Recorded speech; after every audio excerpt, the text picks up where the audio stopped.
کسی که این 4 روش پرورش مرغ را اختراع کرده واقعا نابغه است.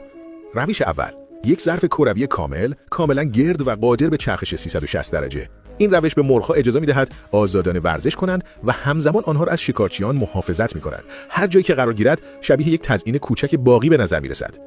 روش دوم، یک کوپه تونلی ساخته شده از توری آهنی که به شکل تونل فرم داده شده است. مرغ‌ها می‌توانند آزادانه درون آن بدوند بدون اینکه گم شوند.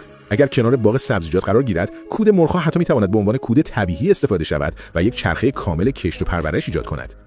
روش سوم، کوپه با استفاده از لاستیک‌های قدیمی را دور نریزید. آنها را نصف کنید، روی دیوار آویزان کنید و کمی رنگ بزنید. هم زیباست و هم فضای کمی اشغال می‌کند. وقتی مرغ‌ها وارد می‌شوند، حتی می‌توانند پرواز و تعادل خود را تمرین کنند.